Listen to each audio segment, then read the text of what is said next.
साक्षी हूँ समस्त राजपूताने में शौर्य, बलिदान, प्रेम, समर्पण, वैराग्य और वीरता की अमर गाथा के मध्य सिंह के समान गर्जना करने वाली, चित्तौड़ के राज मुकुट के अस्तित्व के लिए अपना सर्वस्व बलिदान कर देने वाली परम वीरांगना धाय मां पन्ना की अमर गाथा, जो असीम समर्पण और बलिदान, देश प्रेम और वीरता की पराकाष्ठा के पद पर सुशोभित है। धाय मां के पावन चरणों में प्रणाम करता हूँ बारंबार। धाय मां, धाय मां, धाय मां किधर है आप? क्या है कुंवर? अरे सांझ हो गई, तुमने अभी तक अपनी तलवार म्यान में नहीं रखी। धाय मां देखो ना, कितना सुंदर लड़कियां नाच रही हैं, गीत गाती हुई तुलसी भगवान के सामने नाच रही हैं। चलो ना, देखो ना। नहीं कुंवर, इस समय नाच देखना अच्छा नहीं लगता। माँ, तुम नाच देखने नहीं जाती तो मैं ही अकेला चला जाता हूँ। नहीं कुंवर, तुम कभी रात में अकेले नहीं जाओगे। चारों तरफ जमीने सब घूम रहे हैं, तुम्हें किसी भी वक्त दस सकते हैं। सब? वो कैसे? तुम नहीं समझोगे कुंवर। जाकर सो जाओ, अब गए होंगे। मैं भोजन के लिए तुम्हें जगा दूंगी। तुम नाच देखने नहीं देती तो ना मैं भोजन करूंगा और ना ही सैया बसूंगा। घूमर कोई नाच को नहीं और रावड़ा को रिवाज हो, जानो होते खातरा इको कई इतिहास हो।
मेरा कुंवर तो सो रहा है, कहीं तो कुछ नहीं हुआ।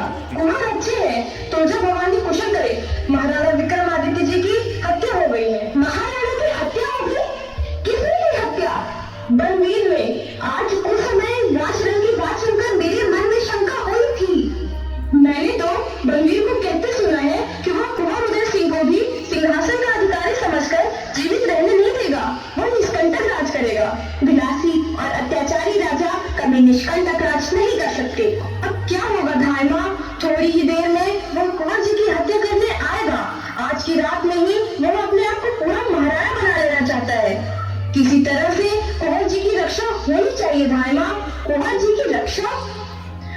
जी की रक्षा अवश्य होगी, अवश्य।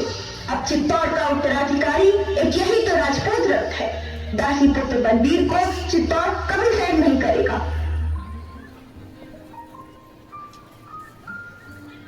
मैं इस अंधेरी रात में ही उसे लेकर कोहरगढ़ पहुंच जाऊंगी। और चंदन, चंदन कहाँ रहेगा जहाँ भगवती तुलजा उसे रखी।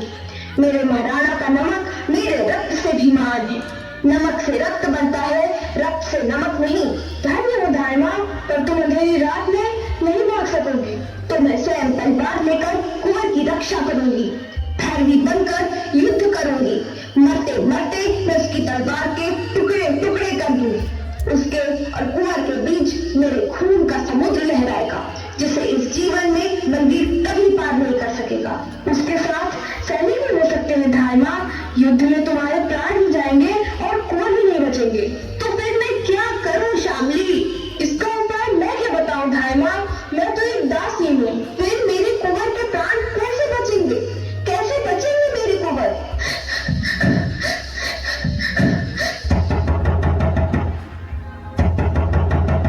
धाय माँ के चरणों में कीरत का प्रणाम। धाय माँ, मैंने सब सुन लिया है। मेरे पास एक उपाय है जिससे कुंवर जी के प्राण बचाए जा सकते हैं। धाय माँ, मैं बाहरी हूँ, मुझे बाहर जाने से कोई नहीं रोकेगा। मैं टोकरी में कुंवर जी को निकालूंगा और उनके ऊपर गीली पत्तलें डालकर महल से बाहर निकल जाऊंगा और आपको बनास नदी के किनारे श्मशान में मिलूंगा। मेरे इतना निवेदन करने पर धाय माँ राजी तो हो गई, लेकिन समस्या अभी भी बनी हुई थी। आगे देखिए। पर एक बात है धाय माँ, बलबीर यहाँ जरूर आएंगे। वो तुम्हारे महल में कुंवर जी की खोज करेंगे। जब कुंवर जी को ना देखेंगे तो तुमसे पूछेंगे, तो तुम क्या उत्तर दोगी धाय माँ? कह दूंगी कि मैं नहीं जानती। इससे भी नहीं मानेंगे। क्रोध में आकर अगर तलवार चला दी तो कुंवर जी तुम्हारे बिना कैसे जिएंगे? तब तो एक ही उपाय है शामली। वह क्या? तब मुझे कुंवर जी के स्थान पर किसी को सुलाना होगा। किसे सुलाओगी? सुला दूंगी उसी को जो मेरी आंखों का तारा है। क्या कह रही हो धाय माँ? चंदन? हाँ, चंदन को सुला दूंगी। धाय माँ, ऐसा मत करो धाय माँ। ऐसा मैं नहीं सुन सकूंगी। मैं जानती हूँ ऐसा मैं नहीं सुन सकूंगी। चली गई। कहती है ऐसा मैं नहीं सुन सकूंगी। जो मुझे करना है वह शामली सुन भी नहीं सकेगी। हे तुलजा भवानी, मुझे बल दो कि मैं राजवंश की रक्षा में अपना रक्त दे सकूं, अपने लाल को दे सकूं। यही वीरांगना का व्रत है और यही वीरांगना की मर्यादा है। मेरा हृदय वज्र का बना दो माता। माँ देखो, मेरे पैर में चोट लग गई है। यह रक्त निकल रहा है। रक्त निकल रहा है? कितना सारा रक्त बह रहा है। मैं तलवार निकालने के लिए झरोखे पर चढ़ा था, वहाँ से कूदा तो नीचे कांच का टुकड़ा मेरे पैर में गड़ गया। वैसे माँ, कुंवर जी कहाँ है? आज भोजन में भी साथ नहीं आए, कहीं सो रहे होंगे। कुंवर जी आज भोजन में भी नहीं आए।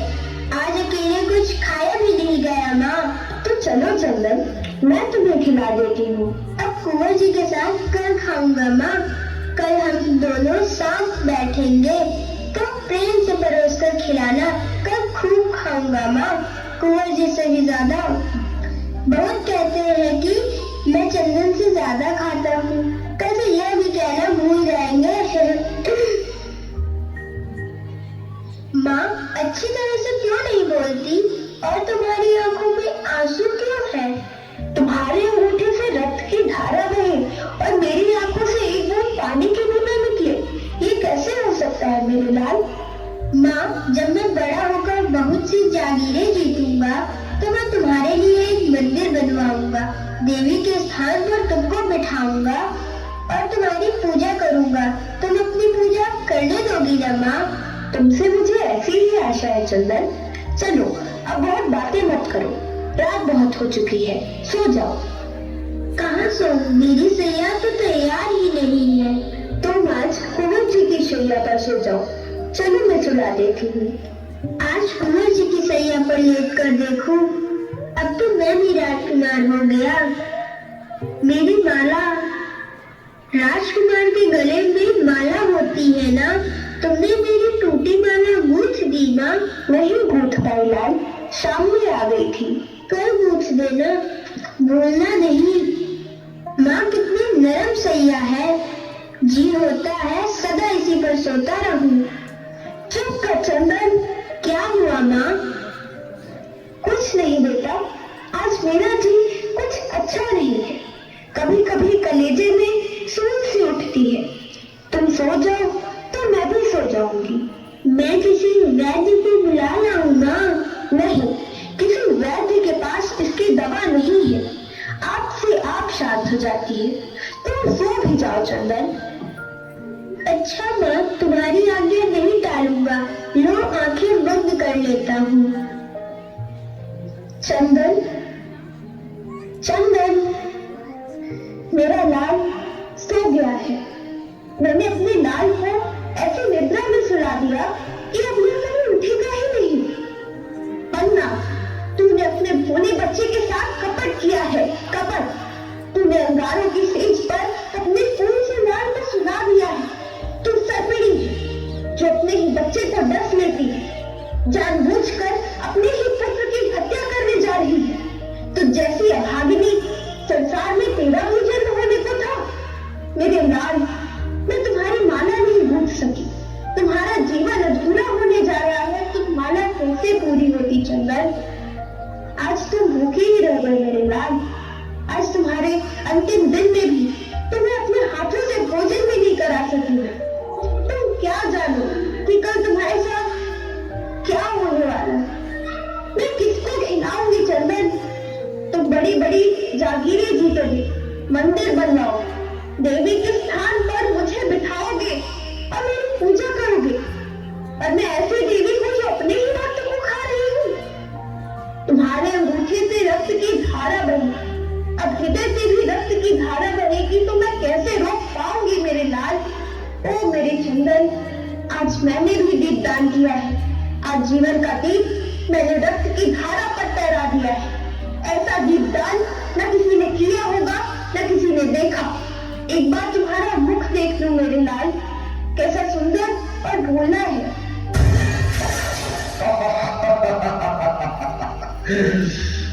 पन्ना, सारे राजपुताने की एक ही धारणा, सबसे अच्छी है पन्ना धारणा।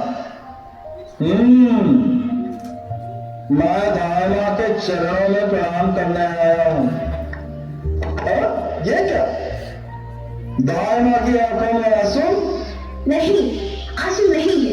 आज मेरे कुंवर बिना भोजन किए सो गए हैं। क्या आज के दिन भोजन नहीं किया?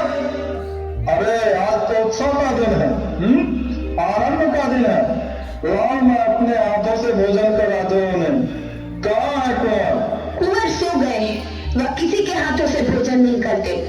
पन्ना, मैं तुम्हें मेवाड़ की एक जागीर देना चाहता हूँ, जहाँ तुम्हारे लिए तुलजा भवानी का एक मंदिर बनेगा। तुम्हें लोग इतनी श्रद्धा से देखेंगे कि तुलजा भवानी में और तुम में कोई अंतर नहीं होगा। देवी के उस मंदिर में ही तुम्हें रहना है। लोग तुम्हारी पूजा करेंगे, पूजा। बंदीर, मेरे कहने पर से तुम देवी हो गई? महाराज बलवीर को बलवीर कहने लगी? महाराज बलवीर का पन्ना, महाराज बलवीर को बलवीर कहने वाली जीभ काट ली जाएगी। तुम देवी हो गई, देवी को प्रणाम। देखो, अब तुम मोह ममता से दूर हो जाओ। तुम्हें उदय सिंह को मुझे सौंप देना है और मैं उसे अपनी ये तलवार दूंगा। यह तलवार में रक्त क्यों लगा है? रक्त तो तलवार की शोभा होता है पन्ना, बिना रक्त के तलवार भी कोई तलवार है? यह तलवार म्यान में ही रखो महाराज, रात बहुत हो चुकी है, जाकर विश्राम करिए। विश्राम? मैं करूं विश्राम, जिसे राजलक्ष्मी को पाने के लिए दूर तक की यात्रा करनी है? हाँ, मैं अपने साथ कुंवर उदय सिंह को भी ले जाना चाहता हूँ अपनी इस यात्रा पर। यह नहीं होगा, यह नहीं होगा महाराज। जागीर नहीं चाहती नहीं। तो उदय सिंह के बदले जो मांगोगा दिया जाएगा पन्ना। छत्राणी या व्यापार नहीं करती महाराज, वह या तो रणभूमि में चलती है या फिर चिता पर।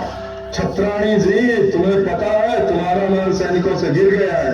सैनिकों को आज्ञा किसने दी? क्या महाराज विक्रमादित्य ने? उन्होंने तो रक्त की नदी पार कर ली पन्ना, उसी रक्त की लहर में तो मेरी ये तलवार नहाई है।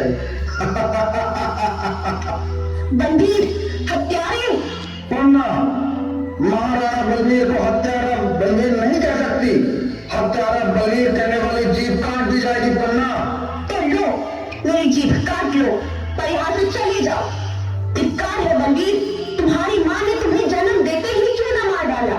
दूर हट, बच्चे पालने वाली, लोरियां सुनाने वाली दासी, महाराणा से बात करते हैं।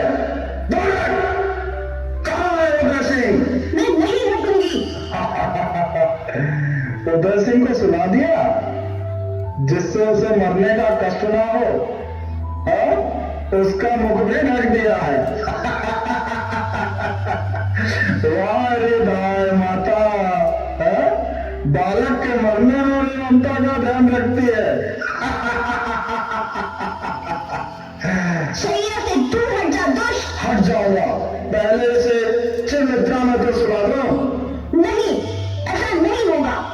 दुष्ट, दुराचारी, ये ले मेरी कटार का प्रहार। जी तो करता है कि इसके साथ साथ तुझे भी समाप्त कर दूं, पर मैं स्त्रियों पर हाथ नहीं उठाता। यही है मेरे मार्ग का कांटा। आज मेरे नगर में स्त्रियों ने दीपदान किया है, मैं भी यमराज को दीपदान करूंगा। यमराज, यह है मेरा दीपदान, स्वीकार करो। नहीं।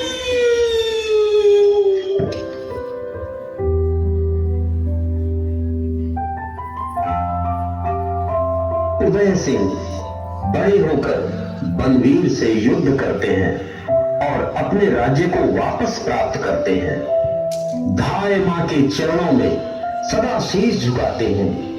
मेवाड़ की राजगद्दी पर बैठकर धाय मां पन्ना के कहे हुए एक एक शब्द को मंत्र की भांति मानकर उनकी आज्ञा का पालन करते हैं। मेवाड़ के लोग आज भी इस अनोखी प्रेम, ममता, त्याग और बलिदान की गाथा को गाते हुए थकते नहीं हैं। धन्य है मेवाड़, धन्य है धाय मां, धन्य है उनका त्याग, धन्य है भारत भूमि।